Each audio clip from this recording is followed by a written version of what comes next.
Hey everyone, what's up? Yeah, I feel like I haven't posted a video in forever. We're also on my laptop because I need my phone for this, so I'm sorry for the not so good quality. I'll try to at least colorize this a little bit so it looks a little bit prettier. But anyways, I just wanted to talk today about stan culture a little bit, specifically about James Charles, but also this is in general, can be applied anywhere. This topic came up in my mind to actually sit down and do this because I was watching a video last night. I think her channel name is Amanda Beebe. Her name is Amanda. I'll link the video in the description. But she was talking about the mugshot trend. And if you don't know, the mugshot trend is where you do makeup on your face. I think it started on TikTok, but it also I've seen on Instagram and stuff. You make yourself look like you're beaten up, and then you take a mugshot to look like you're in prison. She does a really good job of explaining why that's problematic. But she focused on him specifically when talking about this, just because he was not the most receptive to criticism about it. But we can get into that more later. But this made me think of something that happened in February of this year. So basically, at the end of the month in February 2019, Bretman Rock and James Charles posted collaborations together. I'm a huge Bretman Rock fan. I've seen him in concert. Maybe I'll put a picture up here. I don't know. But yeah, but I made the choice not to watch it because of James's problematic past, which I feel like there's so much out there and it's been so consistent, which we'll also get into, that I don't even need to explain it. Just do the quickest Google search, you'll find out some of his past. But basically, I was gonna watch it. I also wasn't gonna tweet anything about it because I'm like, why? Why get involved with unnecessary things? So I just chose not to watch it, mind my own business. So then I was on Twitter. I remember I was in San Diego at the time. I was riding the trolley, and I see a tweet from Bretman. And it says, first screenshot is from my post, and second is from James's post. Look at the difference in the energy. This is about their tweets, just saying, hey, we did this video. There's so much hate coming from people who support me, and I'm so disappointed. I understand and respect your guys' opinions, but just don't watch it. Simple. And so on it, there's side-by-side screenshots of a lot of love from... Well, this is the hate that Bretman got, and then all of the love that James got. They had both posted the same collab on their Twitters. And so I had seen it. So I responded, I'll also probably put these up here, and said, I don't think anyone hates you. I love you a lot, but I think it's okay for people to call something out when they feel like it's wrong. Objectively, James does have a problematic and racist past that most can't overlook. Again, I didn't watch this video. I'm sure they didn't do anything problematic in it. That is not the point of calling it out. I'm also just trying to be supportive, people can choose who they want to collab with. That's fine, but there are implications with who you choose to work with. So I just tweeted that. I was like, nothing of it. Literally, is there a timestamp on it? There is. So 20 minutes later, I didn't think anything of it. 20 minutes later, I get a notification, and he replied, Batman, and said, I agree with you 110%. I love you guys right back so much. I'm simply just asking to keep the hate down. I just don't like drama, and you guys know that about me by now. So of course that pushed that tweet that I had put out into the sphere of oh my god, people are gonna see this. Just for context, let me pull up the tweet activity on it. It got, so the total number of times people saw it was about 350,000 times. I'll like, it's also reversed, I'm sorry, but I don't know if it reverses back. But you can see like it's it was viewed 350,000 times. People engage with it over 6,000 times. Like that, I only have like 150 followers, so it was very obvious that that's what happened, which I'm not blaming him at all for that.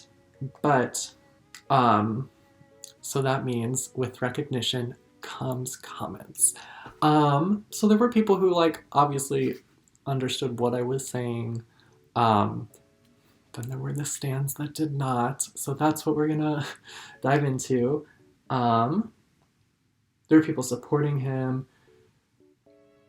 Y'all throw the word racist around like it's nothing, I swear. James has never been racist, so stop the lies. Racist past, he made one Ebola joke at 17. Jeffree Star and Shane have actual racist pasta, but y'all are blind to that, aren't y'all? Or racist. They misspelled a lot of stuff, I'm sorry. Another one. Oh, but with Jeffree Star, who also has a problematic past. He must be worshipped. Fuck this mindset. The problem with cancel culture is that there is no room that person to grow. James has and stays in his own lane, so maybe just all grow the F up and move on. LOL. I find it interesting that they bring in Jeffree Star and Shane Dawson because I do see the same amount of criticism for them. It's not like this situation has nothing to do with them, and I didn't bring that up, so it's like, why would you? I don't even follow either of them, so it's like, why would you bring that up when I'm not even talking about that? Like, of course, I call that out. You know, that, like, another negative does not cancel out this negative. More racist past, lol, where? I'm trying to figure out what racist shit James did, because whenever I ask, the only answer I get is he made an Ebola joke when he was like 16. What racist past, what problematic and racist past does he have? Name one racist thing James has said or done. Like, all these people going on and on about it, and the only thing that they're citing is the Ebola thing. Which objectively that is... Okay, let's address that first. Objectively, that's racism. And people say that, oh, he was 17, he didn't know better. I've always had an issue when celebrity racist pasts are brought up, like Camila Cabello. I think Rosa from TikTok just had that happen. Like, all these people, all these different celebrities have these tweets brought up. Shane Dawson had it, Jeffree Star had it, James has it, you know. I don't... And a lot of people use that as an excuse. It's not an excuse. You know, I'm 21 right now. I can remember back to when I was 17. You could go through my Twitter. You could go back to when I first started Twitter. Age is not an excuse, because you know that. And, like, you always know what is offensive. That is something,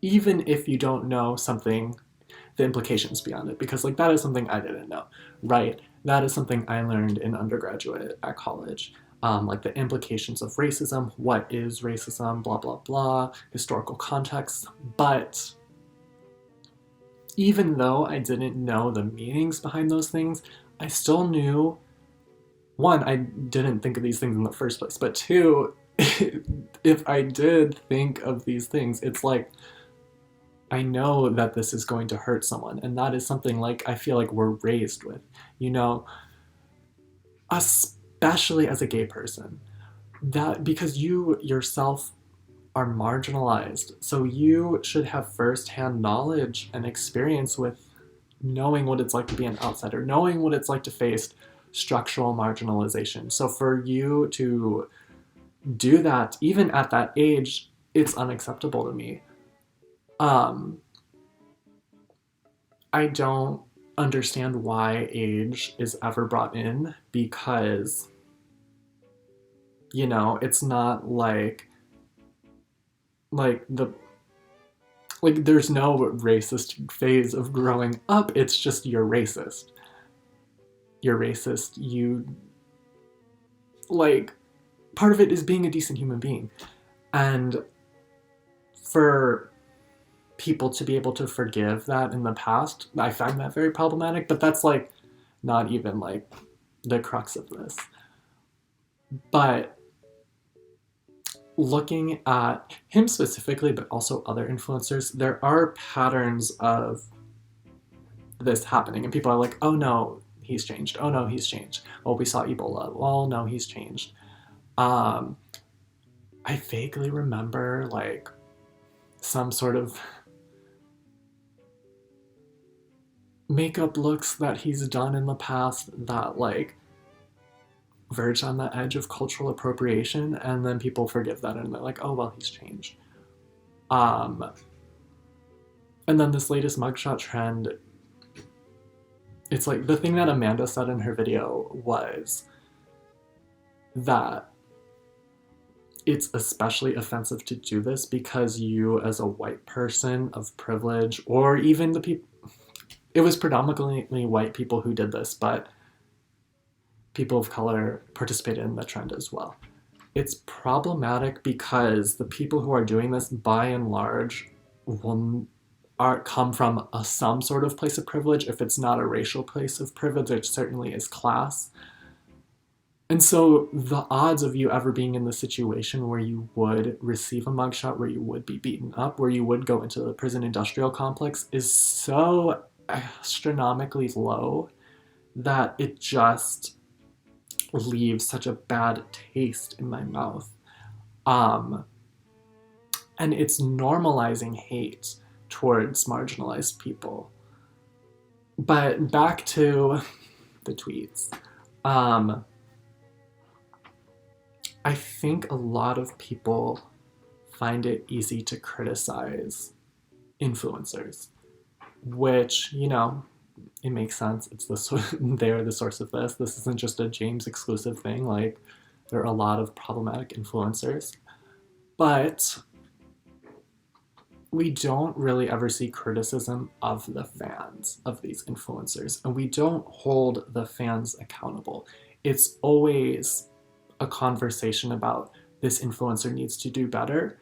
Like, I'm tired of having that conversation. Like, you have proven as an influencer that you can't do better. I want to turn that energy and ask the fans, why do you continue to support racism or bigotry or misogyny or classism? You know, it's frustrating because these people, and there were like so many more that I didn't read through. You can search up this tweet if you want, but we have come to the point where obvious cancel culture exists, but it predominantly affects influencers of color and women influencers. It will not affect the James Charleses. It will not affect the Jeffree Stars. It will not affect the Shane Dawson. They are cisgender white men coming from a higher level class, even if in the past you came from nothing, which all three of them did. Or James came from like middle class background, so that it already has its own privilege, but like Shane and Jeffree did both come from lower class backgrounds. Even then you should know firsthand the implications of your actions, because you came from that community. But we need to circle back to the fans. We need to hold fans accountable because they are the ones who ultimately fuel the finances and the views and the comments and the likes that give these influencers power. Like, I'm tired of hearing stan culture attack other influencers when it is stan culture who fuels them. It's like, by watching James Charles, that might not make you racist, but that certainly means you are excusing racism. or by watching Jeffree Star or Shane Dawson or whatever, like people with these problematic pasts. And yes, people can apologize, but that doesn't mean that the marginalized communities have to accept that apology. And I am saying this as someone who does recognize that I come from a place of privilege. Like, I'm gay, but I'm also white, upper middle class background, cisgender, English speaker. I've been a citizen since I was born, you know, but I can still recognize this. So I don't make the connection as to why other people from similar places of privilege cannot recognize that as well. It's just frustrating because we are in an era where marginalized people, whether it's immigrants, whether it's women, whether it's trans people, like whatever, face such an increasing amount of hate. You know, hate crimes are on the rise.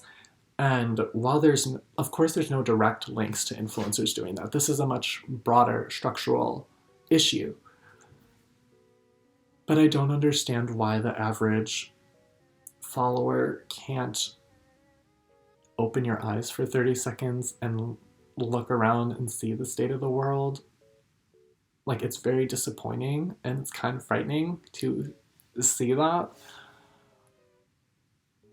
It's inexcusable. Like, I'm sorry, but for you to do this, support these people, like, that is, I'm not going to say what that reflection is, but that is certainly a reflection on you as a person. Moving beyond this, I think in this specific instance, like, yes, I still love Bretman. Yes, he's, for the most part, very unproblematic. This was a poor misjudgment on his part. I kind of don't excuse it because, you know, his whole mantra is he's the unproblematic YouTuber and he looks out for other people, right? And he does not do things that like affect marginalized people. You know, he didn't do the mugshot trend. The simple, right? He doesn't do these things. But at the same time, you're also smart enough to know the implications of working with certain problematic influencers.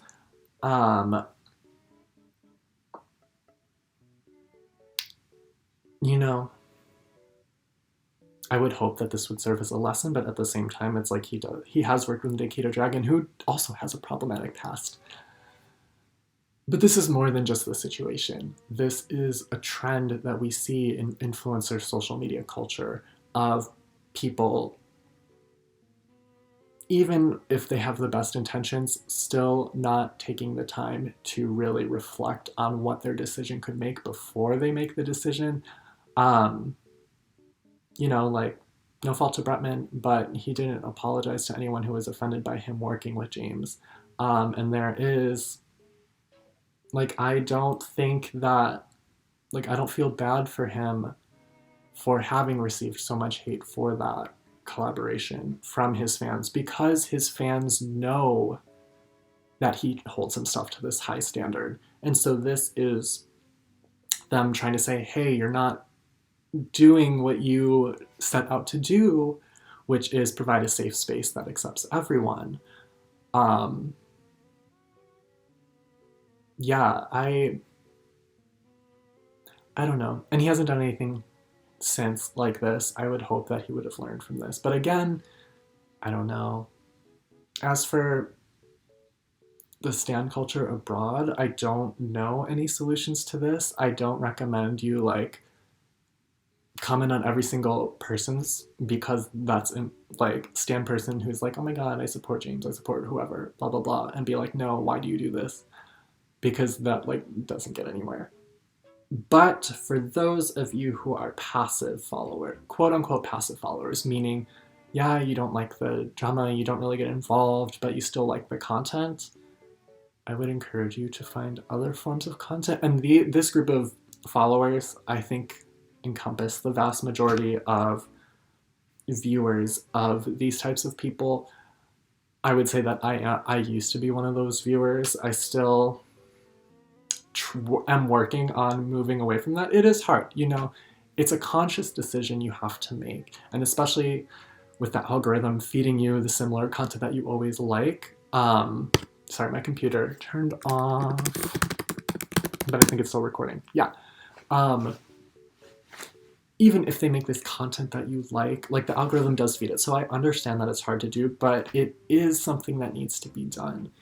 Even if that means doing it a little slowly, like starting with unfollowing from Twitter, unfollowing from Instagram, unfollowing from Facebook, and then unfollowing from YouTube, and then slowly but surely moving away from watching the videos of whatever influencer is problematic, but you just watched for the content and didn't care for them as a person.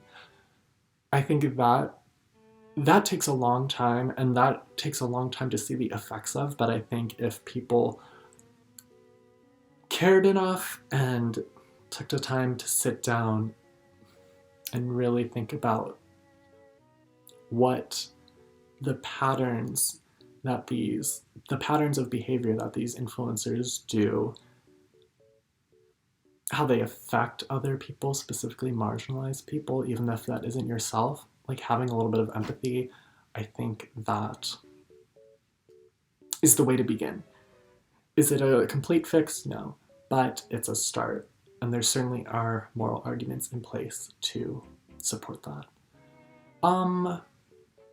Yeah, that's all I have for today. I hope you all are staying well, especially during this time period where we're all in our houses. Please keep washing your hands every 20 minutes, wear masks in public. Also try not to be out in public unless you absolutely have to. If you're a doctor, if you're a nurse, if you are one of these frontline people, if you're a grocery store worker, essential workers, thank you for doing all that you do, and for helping to keep our country safe. Yeah, I will see y'all eventually. Bye.